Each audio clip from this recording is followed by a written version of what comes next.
طلب ورجاء من كل الأهالي، من كل الأهالي اللي لسه عندهم أولاد ما خرجوش لمجال الحياة، وكل ما كان ولادك صغيرين كل ما الطلب ده كان مهم ولازم تعمله.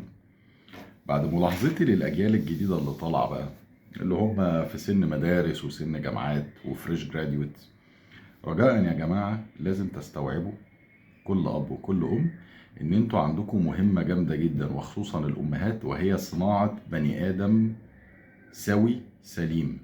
بمعنى ان انا بطلب من كل ام ان هي تربي بنتها على انها ست بيت.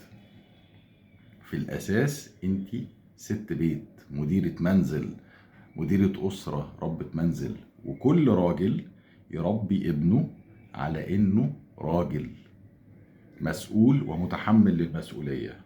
بمعنى بلاش بنتك تحسي انها هانم في البيت.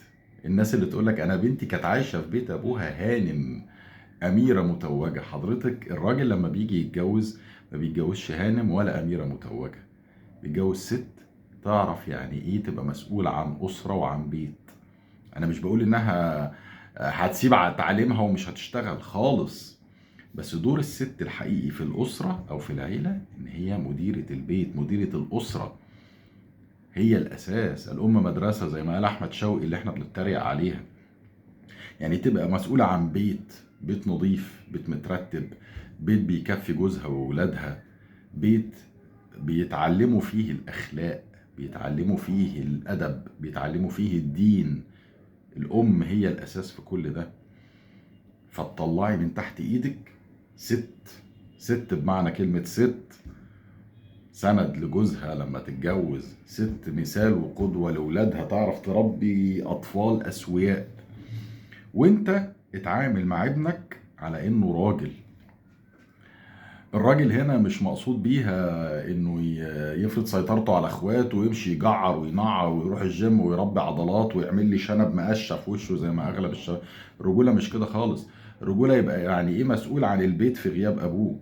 الرجولة يعني ان انت تديله تاسكس وتديله مهمات يبقى هو المسؤول عنها ويعملها. الرجولة ان لما يبقى مسؤول عن حد يحافظ عليه. الرجولة انه يحافظ على كلمته. الرجولة انه لما يتجوز ويكبر وياخد بنات الناس بحق ربنا يعرف يراعي ربنا فيهم ويحافظ عليهم. الرجولة انه يكسب من حلال وما يبقاش عالة. الرجولة انه ما يبقاش مؤذي وما يبقاش يكفي شره عن الناس، ويساعد الضعيف ويساعد المحتاج ويساعد المظلوم. الرجولة انه يبقى بيعامل ربنا قبل ما بيعامل الناس.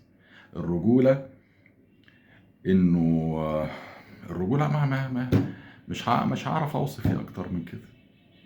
قولوا لي انتوا في الكومنتات الكلام ده صح ولا غلط ورأيكم ايه. لاني شايف ان اهتمامات البنات دلوقتي بقت اللبس والمكياج والرقص على التيك توك دي هتبقى ام وتربي بني ادمين ازاي، وتربي اطفال ازاي، وتبقى قدوة لاولادها ازاي.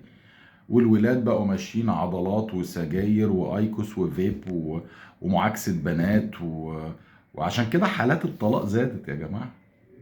لان الاب والام ما بيطلعوش ست بمعنى ست ولا راجل بمعنى راجل. فرجاء انتوا بتربوا بني ادم جوه البيت، تربوا انسان.